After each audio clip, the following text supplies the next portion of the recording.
दोस्तों 2022 के आदादोशुमार के मुताबिक सेंट्रल एशियन मुल्क उज़्बेकिस्तान दुनिया का 8वां जबकि तुर्कमानिस्तान 10वां बड़ा कॉटन प्रोड्यूसर है। लेकिन क्या आप जानते हैं कि वस्ती एशिया में पैदा होने वाले वाइट गोल्ड यानी कपास ने दुनिया की चौथी बड़ी झील या समंदर यानी एरल सी को भी तबाही के दहाने पर पहुंचा दिया है। आज से 6 दहाइयां कबल 1960 में एरल सी कुछ यूं दिखाई देता था और ये पानी से उस वक्त भरा हुआ होता था। इसका रकबा 68,000 मरबा किलोमीटर यानी कमोबेश रिपब्लिक ऑफ आयरलैंड के बराबर था। और ये रहा 2021 में एरल सी का सैटेलाइट इमेज, यानी महज 6 दहाइयों के दौरान एरल सी में पानी की मिकदार 90% से भी ज़्यादा गिर चुकी है। आप यूं कह सकते हैं कि एरल सी में अब 1960 के मुकाबले में महज 10% के करीब ही पानी बाकी रह गया है। अब सवाल ये पैदा होता है कि ऐसा आखिर इतने कम अरसे में कैसे मुमकिन हुआ।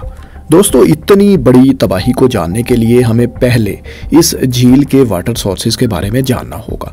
तारीखी तौर पर इस झील के पानी का 80% वस्ती एशिया में बहने वाले 2 बड़े दरियाओं सिर दरिया और आमू दरिया से आता था, जबकि बाकी 20% पानी बारिश वगैरह से इस झील में शामिल हुआ करता था। सहरा के दरमियान वाक़ होने की वजह से इस झील में रेट ऑफ एवेपोरेशन यानी पानी का बुखारात बनने का अमल बहुत ज़्यादा हुआ करता था। चूँकि एरल सी के पानियों में ज़्यादातर कंट्रीब्यूशन दरियाओं के पानी का था, लिहाजा इसके वजूद को कभी भी इतना ज़्यादा ख़तरा लाहिक नहीं रहा था। 1940 की दहाई में सोवियत लीडर जोसेफ स्टालिन ने ग्रेट ट्रांसफॉर्मेशन ऑफ नेचर का मंसूबा लॉन्च किया। इस ग्रेट प्लान के तहत सोवियत हुकूमत ने लैंड डेवलपमेंट और ज़राअत के कई छोटे बड़े मंसूबों पर काम का आगाज़ किया। इन सभी मंसूबों में आमू दरिया और सिर दरिया से भी सैकड़ों नहरों की खुदाई शामिल थी ताकि वस्ती एशिया की बंजर सरजमीन को ज़राई मकासद के लिए इस्तेमाल किया जा सके। आमू दरिया से 1954 में निकाली जाने वाली कराकम कैनाल भी स्टालिन के इसी प्लान का हिस्सा थी। इसकी तकमील 1967 में हुई और ये तुर्कमानिस्तान की तकरीबन 1.25 मिलियन हेक्टर ज़मीन को सैराब करती है। सोवियत दौर में बिलखसूस उज़्बेकिस्तान और तुर्कमानिस्तान में नहरों का एक वसी नेटवर्क मुतारिफ कराया गया ताकि यहाँ कपास की काश को मुमकिन बनाया जा सके। ये मंसूबे थे तो बहुत अच्छे। वस्ती एशिया में इनके आगाज़ से ज़राई सरगर्मियों में इजाफा भी हुआ, लेकिन ये ज़्यादातर इनएफिशिएंट ही थे।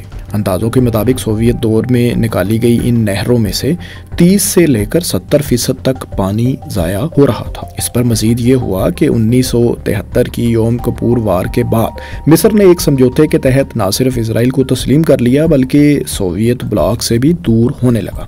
यही नहीं, जब सोवियत यूनियन ने 1979 में अफ़गानिस्तान पर हमला किया तो मिस्र ने अफ़गान मुजाहिदीन की हमायत भी की।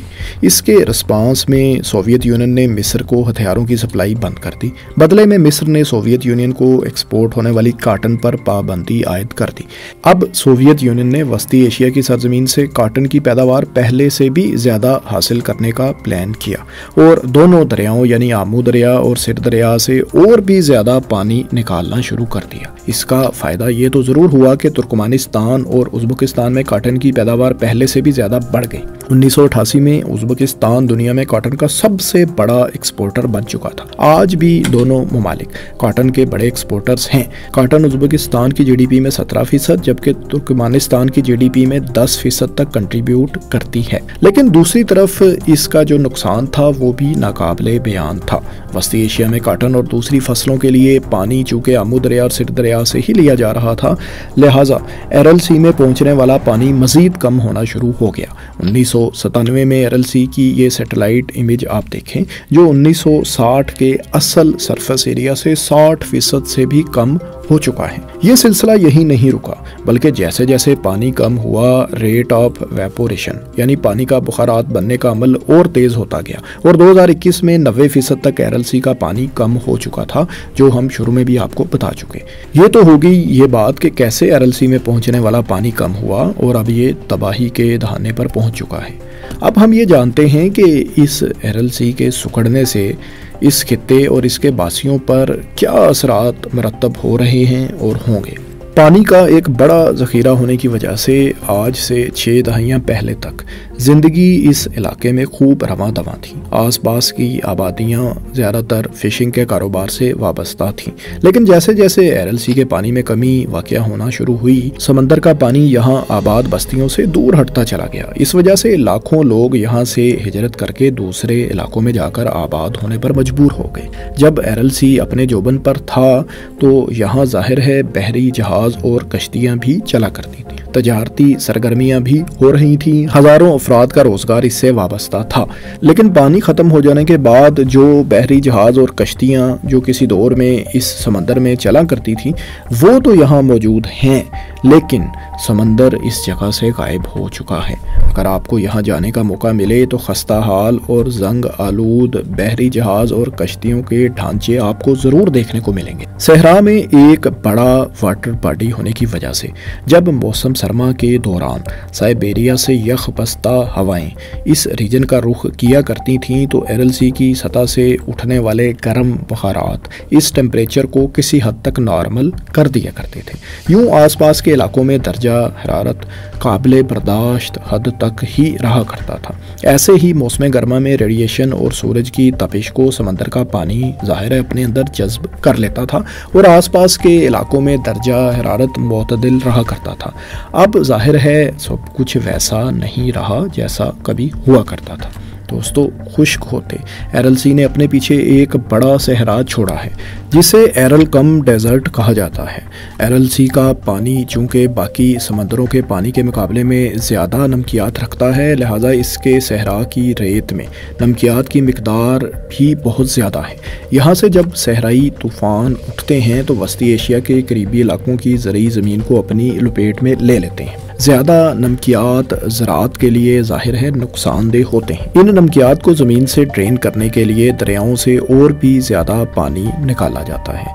इसका एक नुकसान तो ये है कि समंदर में पहुंचने वाला पानी मज़ीद कम हो रहा है, जबकि दूसरा नुकसान ये है कि ऐसे मिनरल्स भी ज़मीन से निकल जाते हैं जो किसी भी फसल की काश्त के लिए फ़ायदेमंद होते हैं। इस मसले के हल के लिए पेस्टिसाइड्स और अद्वियात वगैरह का इस्तेमाल किया जाता है और इन्हें भी इसी प्रोसेस के ज़रिए दोबारा दरिया के पानी में डंप किया जाता है और ये भी जाकर बिल आखिर एरएलसी में ही शामिल हो जाते हैं। अगली बार जब तूफ़ान उठते हैं तो ये अपने साथ इन केमिकल्स को भी लेकर आते हैं जो इंतहाई जहरीले होते हैं, जो जाहिर है इंसान के लिए भी नुकसानदेह होते हैं। ये जहरीले हवाई तूफ़ान फिर खित्ते में कई तरह की बीमारियों का बायस भी बन रहे हैं। दूसरी जानब इस सहरा से उठने वाले नमकियात से भरपूर तूफ़ान जब वस्ती एशिया के ग्लेशियर से टकराते हैं तो इनके पिघलने का अमल भी मज़ीद तेज़ हो जाता है। ऐसा हो जाने की वाहिद वजह ये तूफ़ान ही नहीं बल्कि ग्लोबल वार्मिंग भी है। ऐसे में सुकड़ते ग्लेशियर्स की वजह से अपस्ट्रीम ममालिक ज़्यादा से ज़्यादा पानी ज़ख़ीरा करने और डाइवर्ट करने के प्रोजेक्ट्स लॉन्च करते चले आ रहे हैं। इस तरह डाउनस्ट्रीम ममालिक तक पहुँचने वाले पानी की मिकदार में और भी कमी हो रही है। हाल ही में अफ़गानिस्तान की तालिबान हुकूमत ने आमो दरिया से एशिया की सबसे बड़ी नहर कोशतेपा कैनाल की खुदाई का प्रोजेक्ट भी शुरू किया है, जिसके ज़रिए अफ़गान हुकूमत आमो दरिया से 10 बिलियन क्यूबिक मीटर पानी निकालने का प्लान बना रही है। तालिबान के इस मेगा प्रोजेक्ट के बारे में हम एक अलग वीडियो भी कर चुके हैं, आप उसको इस आई बटन पर क्लिक कर देख सकते हैं। दोस्तों, इस तरह के प्रोजेक्ट्स की वजह से जहां एरएलसी में पहुंचने वाला पानी कम हो रहा है, वहीं अपस्ट्रीम ममालिक और डाउनस्ट्रीम ममालिक के दरमियान महाज आराई की सूरत हाल भी पैदा हो सकती है, जैसा कि हाल ही में उज़्बेकिस्तान और तुर्कमानिस्तान ने कोशतेपा कैनाल पर अपने तहफ़्फ़ुज़ात का इजहार भी किया है। दोस्तों, ये तो हमने जान लिया कि एरएलसी कैसे अपना वजूद खोता जा रहा है, लेकिन सवाल आपके जहन में ये भी आ रहा होगा कि क्या इसको बचाने के लिए भी कोई इक़दामात सोवियत दौर में या उसके बाद किए गए हैं। तो दोस्तों, इस मुतल्लिक इब्तदाई तौर पर सोवियत दौर में इक़दामात का आगाज़ भी हुआ था। 1987 में एक प्रोटोकॉल के तहत आमो दरिया के उस वक्त के औसत 75 बिलियन क्यूबिक मीटर सालाना पानी में से 63.6 बिलियन क्यूबिक मीटर पानी वस्ती एशियाई रियासतों और अफ़गानिस्तान के लिए मुख्तस या अज्यूम किया गया था, जबकि बाकी पानी एरएलसी के लिए ही महफूज किया गया था। लेकिन इसके कोई खातिर ख्वाह नताइज बरामद नहीं हुए और एरएलसी सुकड़ता ही चला गया और आज बिल्कुल तबाही के दहाने पर पहुँच चुका है। कजाकिस्तान ने भी वर्ल्ड बैंक के ताउन और सिर दरिया के पानी की मैनेजमेंट से कम नॉर्थ एरल सी की झील को बचाने की अपनी सी कोशिश ज़रूर की है।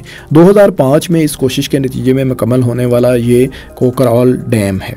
माहिरीन शमाली एरल सी को रिकवर करने के इस मंसूबे से कुछ ज़्यादा पुरुमीद तो नहीं थे, लेकिन इसकी तकमील से काफ़ी हैरत अंगेज़ नताइज बरामद हुए। 2006 में इस डैम की झील में 18% इजाफा हो चुका था। इसी वजह से यहाँ फिशिंग एक्टिविटीज़ में भी कुछ तेज़ी देखने में आई।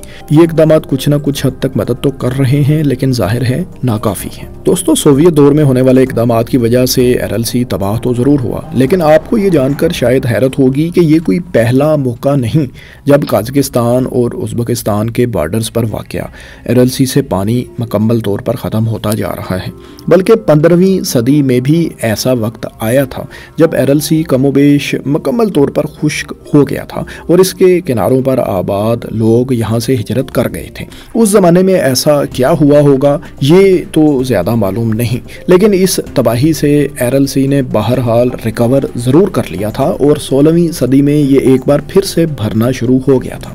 आखिर में आपको ये भी बता दें कि एरल सी आज से लाखों साल पहले ज़मीन में होने वाले एक डिप्रेशन के नतीजे में वजूद में आया था और इब्तदाई तौर पर सिर्फ सिर दरिया ही इसको फीड किया करता था, लेकिन कुछ सदियां पहले जब आमो दरिया ने भी अपना रास्ता तब्दील करते हुए इसमें शामिल होना शुरू कर दिया तो ये तेज़ी से भरना शुरू हो गया और इस सतह तक पहुँच गया कि इसे दुनिया में चौथी बड़ी झील का दर्जा मिल गया। तो दोस्तों, ये थी हमारी दुनिया की चौथी बड़ी झील या समंदर के तकरीबन ख़त्म हो जाने और उसको बचाने की कोशिशों की कहानी।